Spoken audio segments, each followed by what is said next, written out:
Good morning, friends. Dr. Balakrishnan from Coimbatore. Happy Sunday. இப்போ நான் பேசக்கூடிய சப்ஜெக்ட் பார்த்தோன்னா, இந்தியா வளர்கிறது, India is growing, India is developing.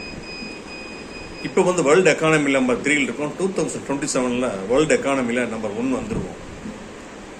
நீங்கள் லோக்கல் பாலிடிக்ஸ் நம்பாதீங்க. லோக்கல் பாலிடிக்ஸ், லோக்கல் அரசியல், வாட்ஸ்அப்பில் வர்றது, ஃபேஸ்புக்கில் வர்றது, இன்ஸ்டாவில் ஒருத்தர் திட்டுறதெல்லாம் பார்க்காதீங்க. நம்ம கண்ட்ரி டெவலப் ஆகிருக்கா இல்லையாங்கிறத பாருங்க. நாம் டெவலப் ஆகிருக்கிறோமா இல்லையா அப்படிங்கிறத மட்டும்தான் நீங்கள் பார்க்கணும். அதுதான் ரொம்ப முக்கியமான ஒரு விஷயம், சரிங்களா? ஸோ ஒரு சின்ன உதாரணம் என்னைய வச்சுட்டு நான் சொல்கிறேன். நான் ஸ்கூலில் படிக்கக்கூடிய காலத்தில் பார்த்தீங்கன்னா ₹1 பார்க்குறது ரொம்ப கஷ்டம். வீட்டில் சைக்கிள் கூட கிடையாது, ரேடியோ கிடையாது, மின்சாரம் கிடையாது எங்கள் வீட்டில். இன்னைக்கு நான் பார்த்தீங்கன்னா கிட்டத்தட்ட ஒரு 50 ஆண்டுகள்னு வச்சுக்கோங்க. 50 வருஷம் 40 வருஷம், ஒவ்வொரு 5 ஆண்டுகளுக்குமே நம்ம கண்ட்ரி டெவலப் ஆகிட்டு இருக்கு. எல்லா தலைவர்களும் அவங்க பங்களிப்பு கொடுத்துருக்காங்க. நான் யாரும் செய்யலைங்கிற வார்த்தைகள்லாம் வரவே கிடையாது. இந்திரா காந்தி அம்மா வங்கிகளை தேசியமயமாக்குனாங்க. பேங்க்குக்கு பக்கத்துலேயே பணக்காரர்களுக்கு மட்டும்தான் போக முடியும், இல்லையா? வாஜ்பாய் வந்ததுக்கப்புறம் ஒரு கேஸ் சிலிண்டர் வாங்குறதுன்னா 10,000 ரூபா கொடுக்கணும், எம்பி பின்னால் சுற்றிட்டு இருக்கணும். டெலிஃபோன் கனெக்ஷன் வாங்குறதுன்னா 30,000 ரூபா நான் கொடுத்து 1994 பொண்ணு பிறந்ததுக்கப்புறம் 5,000 ரூபா லஞ்சம் கொடுத்து ஒரு டெலிஃபோன் கனெக்ஷன் வாங்கி இன்னைக்கு சிம்மி கிலோ கணக்கில் வித்துட்டு இருக்காங்க. தங்க நாற்கர சாலை திட்டம் வாஜ்பாய் அவர்கள் உருவாக்கியது.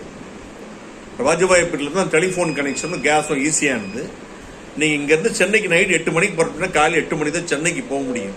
இன்னைக்கு நான் பேசிட்டு இருக்க சிங்கானூர் பஸ் ஸ்டாண்ட்லேருந்து கார் எடுத்தா நான் ஸ்டாப்பில் போனால் 6 மணி நேரத்தில் நீங்கள் போயிடலாம். தங்க நாற்கர சாலை திட்டம்.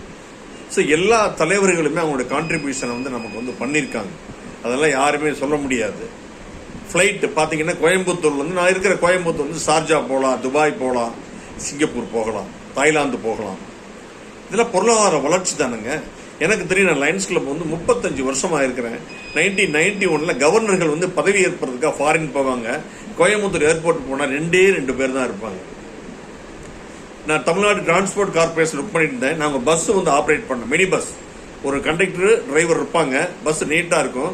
இந்த ஃப்ளைட் இறங்கின உடனே அவங்கள கூட்டி கொண்டு போய் அந்த லாட்ஜில் எங்கே இறக்கி விடுவாங்கன்னா, ஆனால் ஹோட்டல் அலங்காரம் ஒன்று இருக்குது, சிட்டி டவர் ஒன்று இருக்கும். இந்த 2 தான் கோயம்புத்தூரில் பெரிய லாட்ஜ். அங்கே கொண்டு போய் இறக்கி விடுவாங்க. அங்கேருந்து ஹோட்டலில் போய் பிக்கப் பண்ணி கொண்டு போய் ஏர்போர்ட்டில் இறக்கி விடுவாங்க. இன்னைக்கு ஏர்போர்ட்டில் பார்த்தீங்கன்னா ரயில்வே ஸ்டேஷனில் காந்திபுரம் பஸ் ஸ்டாண்டில் வர்ற கூட்டத்தை விட அதிகமாக வர்றாங்க. ஒரு நாட்டோட பொருளாதாரம் வளராமல், நீங்கள் வளராமல் எப்படி செலவு பண்ண முடியும்? நீங்கள் யாரை கேட்டாலும் ஃபாரினில் படிக்கிறேங்கிறாங்க. 50 லட்சம் 1 கோடி சர்வசாதாரணமாக பேங்க்ல கடன் கொடுக்குறாங்க. வீடு கட்டுறது, ஆனால் பேங்க் லோன் வாங்கல, வீடே கட்டியிருக்க முடியாது. கார் சர்வசாதாரணமா இஎம்ஐ கொடுக்குறான். இஎம்ஐ கொடுத்தா போதுமா? கட்டுறதுக்கு உங்களுக்கு கெப்பாசிட்டி வேண்டாமா? நரேந்திர மோடி உங்களுக்கு தனியாக 10 லட்சம் பாக்கெட்டில் வைப்பாரு.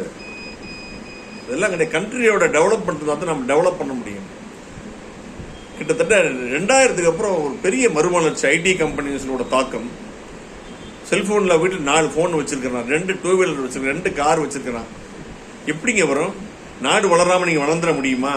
சரி, நீங்கள் ஒரு கேள்வி கேட்பீங்க, என்கிட்ட ஒரு கேள்வி கேட்பீங்க. நிச்சயமாக பிச்சைக்காரர்கள் இருக்கிறாங்க, அவங்க மாறாமல் நாம் என்ன பண்ண முடியும்? இப்போ சமீபத்தில் பார்த்தீங்கன்னா நான் டெல்லி போயிருந்தேன், போன ஜான்வரியில். அப்போ சாந்தினி சவுக்குன்னு ஒரு பிளேஸ் இருக்குங்க. அங்க மனிதன் இழுக்கும் கை ரிக்ஷா என்ன ஓடிட்டு இருக்குங்க சாந்தினி சவுக்கில். 50 ரூபாய்க்காக அவன் போராடிட்டு இருக்கிறான். இழுத்துட்டு போறதுக்கு ஒரு பீடியை வாயில வச்சுக்கிட்டு போராடும். பக்கத்துல அதே தொழில் செஞ்ச ஒருத்தர் என்ன பண்ண, பேட்டரி கார் 10 பேர் ஏத்திட்டு போறான். ஜம்முன்னு உட்காந்து 100 ரூபா எடுத்து கொடுக்குறாங்க. அதுக்கு பக்கத்துல ஒரு பையன், ஒரு 10 வயசு பையன் இருக்கும். அந்த நாடா இருக்குல்ல, டெய்லர் பயன்படுத்துற நாடார ஒரு பேக் நிறைய கொண்டு ஒரு 1000-2000 ரூபாய்க்கு வித்துட்டு போயிட்டான். அதுக்கு பக்கத்துல இன்னொரு பையன் பார்த்தீங்கன்னா பெரிய கேரி பேக்ல லேடிஸ் யூஸ் பண்ணுவாங்களா பர்ஸ் கொண்டு வந்தான். கிட்டத்தட்ட ஒரு பர்ஸ் 300-400 ரூபா, 100 பர்ஸ் இருக்கு, 1 ஹவர்ல வித்துட்டு காசு கொடுத்து போயிட்டான். அவனவன் தலையில என்ன எழுதியிருக்கு அதான் நடக்கும். நாம் மாறலைன்னா நம்ம மாறவே முடியாது.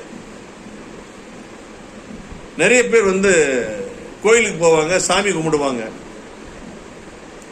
கிண்டலா கேட்பாங்க, எப்பா நீ போய் சொல்றியே அந்த சாமிக்கே 24 மணி பூஜை பண்ணிருக்கணும், அவன் மேல வரல, அவன் நினைக்கவே கிடையாது. எனக்கு இந்த வருமானமே எனக்கு போதும்னு நினைக்கிறான். ஸோ அதனால வாய்ப்புகளை பயன்படுத்திக்கிறது தான் புத்திசாலிகள். அந்த அளவுக்கு பார்த்தீங்கன்னா இன்னைக்கு பயங்கரமாக டெவலப் ஆகி எக்கானமி டெவலப்மெண்ட், எல்லாருமே கார் வச்சிருக்காங்க, எல்லாருமே வீடு வச்சிருக்காங்க, எல்லாருமே நல்ல கம்ஃபர்ட் ஜோன்ல இருக்காங்க. நாடு வளராம நீங்க எப்படி வளருவீங்க பாருங்க. இப்ப சென்னையிலிருந்து பெங்களூர் ஒரு 2.5 மணி நேரத்தில் போயிடலாமா. அதே மாதிரி பாம்பேல பாத்தீங்கன்னா ஒரு பிளேஸ்ல இருந்து ஒரு பிளேஸ் போறதுக்கு கடலையே பாலம் கட்டிருக்காங்க. இப்ப lot of bullet train, Vande Bharat train, அடுத்து புல்லட் ட்ரெயின் வரப்போதுங்க 5 வருஷத்துல. அடுத்து ஹைப்பர் லூப் ட்ரெயின், இதெல்லாம் வரும்போது பொருளாதார வளர்ச்சி அடையும். அந்த காலத்துல பாத்தீங்கன்னா பொண்ணு கொடுக்கறதே பாத்தீங்கன்னா மெட்ராஸ்க்குலாம் கொடுக்க மாட்டாங்க, பஸ் வசதி கிடையாது, பிள்ளைகளை போய் பார்க்க முடியாது, ஃபோன் பண்ண முடியாது, பேச முடியாது அப்படின்னு. இன்னைக்கு பாத்தீங்கன்னா வாட்ஸ்அப் காலில் குழந்தைகளோட நேரடியாக அருமையாக பேசலாம். நான் ஒரு 1980 மதுரையில் ஒர்க் பண்ணிட்டு இருந்தேன். அப்போ உலகத்தமிழ் மகாநாடு நடந்த புரட்சி தலைவர் எம்ஜிஆர் காலத்தில் நான் ஒரு லாட்ஜில் மேனேஜராக இருந்தேன். மலேசியாவிலேருந்து நிறைய பேர் ஸ்டே பண்ணியிருந்தாங்க. 1980 ஒரு இன்டர்நேஷனல் கால் புக் பண்ணணும், புக் பண்ணிட்டு பேசுகிறாங்க. அப்போவே 2000 ரூபா கொடுத்தாங்க. இன்னைக்கு வாட்ஸ்அப் காலில் ஃப்ரீயாக பேசுகிறோம். எல்லாமே சேட்டலைட் ஆயிடுச்சு. எப்படிங்க சாத்தியம்? என்ன வேணாலும் நம்ம பேசலாம், என்ன வேணாலும் வாட்ஸ்அப் வீடியோ என்ன வேணாலும் போடலாம், பேசலாம். நேற்று கூட ஒருத்தர் பேட்டி கொடுத்திருந்தாரு, நரேந்திர மோடியை பத்தி அவர் விவேகானந்தா, இவர் வெறுப்பானந்தா அப்படிங்கிறாரு. இல்ல சார், ஜனநாயக நாட்டில் இவ்வளவு உரிமைகள் நீங்க பேச முடியுமா? ஸோ கண்ட்ரி டெவலப் ஆயிட்டு இருக்கு. நீங்க லோக்கல் பாலிடிக்ஸ் எல்லாம் பார்க்கவே பார்க்காதீங்க, அதெல்லாம் பாலிடிக்ஸ் கிடையாது, பாலிட்ரிக்ஸ் உங்களுக்கு. சரிங்களா? நம்ம கண்ட்ரி டெவலப் ஆயிருக்கா அப்படிங்கறத மட்டும் நீங்க பாருங்க. அருமையான வளர்ச்சிங்க, அருமையான வளர்ச்சி. எல்லா துறையிலுமே நீங்க உள்ளூர் அரசியலை மட்டுமே நீங்க பார்க்காதீங்க. சரிங்களா? அன்றாடம் போராடுறவங்களுக்கு ஜிடிபி அவசியம் இல்லை, இன்டர்நேஷனல் பாலிடிக்ஸ் அவசியம் இல்லை, இந்தியன் பாலிடிக்ஸ் அவசியம் இல்லை. அன்றாடம் போராடுறவங்களுக்கு அவங்களுக்கு வந்த போராட்டமே சரியா இருக்கும். படிச்சவங்க, பண்பானவங்க கொஞ்சம் யோசனை பண்ணி பாருங்க, எவ்வளவு தூரம் வளர்ந்துருக்கு பாருங்க. போக்குவரத்து வசதி, நிறைவான போக்குவரத்து வசதி, கம்யூனிகேஷன் எவ்வளவு டெவலப் ஆயிருக்கு. எப்பவுமே ஒரு ஹை திங்கிங் வேணும். சரிங்களா? தேசப்பற்று அப்படிங்கிறது நிச்சயமாக ஒரு மனிதனுக்கு இருக்கணும். சரிங்களா? ஒரு தேசம் வளராம நாம வளர முடியாது, நாம வளராம ஒரு தேசம் வளர முடியாது. எல்லா தலைவர்களும், நான் குறிப்பிட்ட தலைவரை பற்றி நான் சொல்லவே கிடையாது. நீங்க நம்ம மொரார்ஜி தேசாய் காலத்தில் 1917 நினைக்கிறேன், ₹1 சாப்பாடு, எங்க வேணாலும் ₹1 சாப்பாடு. உங்களுக்கு அரிசி, சாதம் எவ்வளவு, சாம்பார் எவ்வளவு, பொரியல் எவ்வளவு, ரசம் எத்தனை கிராம் நீங்க வெயிட் போடணும். ₹2.30 கொடுத்தா சுகர். ரேஷன்லயும் அதே பைசா தான், வெளியிலேயே அதே பைசா தான். ₹4 வேஷ்டி, ₹12 சேலை. மளிகை கடைகள் எல்லாம் நீ இப்ப இருக்க மாதிரி பிசினஸ் பண்ண முடியாது. எவ்வளவு ஸ்டாக் வச்சிருக்க, எத்தனை கிலோ எழுதணும், அடக்க விலை, விற்பனை விலை, இருப்பு எத்தனை மூட்டை, அரிசி மூட்டை எத்தனை மூட்டை இருக்குன்னு எழுதணும். அவருடைய ஆட்சி காலம் பொற்காலம்ங்க. மொரார்ஜி தேசாய் ஆட்சி காலம் பொன் எழுத்துக்களால் பொறிக்கப்பட வேண்டிய காலம். அப்புறம் இந்திரா காந்தி அம்மா, அதுக்கப்புறம் பாத்தீங்கன்னா வாஜ்பாய், அதுக்கப்புறம் பாத்தீங்கன்னா ராஜீவ் காந்தி, அதுக்கப்புறம் பாத்தீங்கன்னா நரேந்திர மோடி 10 வருஷம். எல்லா தலைவர்களுமே ஒண்ணுமே செய்யாம எப்படி நாடு முன்னேற முடியும்? நம்ம பழசெல்லாம் விட்டுருங்க. இப்ப என்ன நடந்துட்டு இருக்கு, நாடு எப்படி இருக்கு, என்ன கெட்டு போச்சு உங்களுக்கு? பணப்புழக்கம் எப்படி வரும் பாக்கெட்ல? ஒரு கோயம்புத்தூர்னா ஒரு 100 கம்பெனி வரணும், 100 கம்பெனில ஒரு 10,000 பேர் வேலை செய்வாங்க, 10,000 பேரை வச்சு அங்க ஒரு 10,000 பேர் வீடு கட்டுவாங்க, பேங்க்ல கடன் கொடுப்பாங்க, நம்ம டெபாசிட் பண்றோம், கடன் கொடுக்குறாங்க, பக்கத்துல 10 பிசினஸ் டெவலப் ஆகும், அந்த குடும்பம் டெவலப் ஆகும், அந்த குடும்பத்தில் உள்ள அந்த பசங்க நல்லா படிப்பாங்க, ஃபாரின் போவாங்க, ஒண்ணுக்கு ஒண்ணு இன்டர் கனெக்டடுங்க. ஸோ நீங்க லோக்கல் பாலிடிக்ஸை மட்டும் பார்க்காதீங்க. நாடு இன்னைக்கு எந்த நிலையில இருக்குங்கிறது கொஞ்சம் யோசனை பண்ணுங்க. கொஞ்சமாவது தேசப்பற்று வேண்டும். நம்மளுடைய நாடு வளர்ந்து கொண்டிருக்கிறது. இந்தியன் எக்கானமில பாத்தீங்கன்னா இன்னும் 2027 முதலிடத்துக்கு வந்துவிடும்.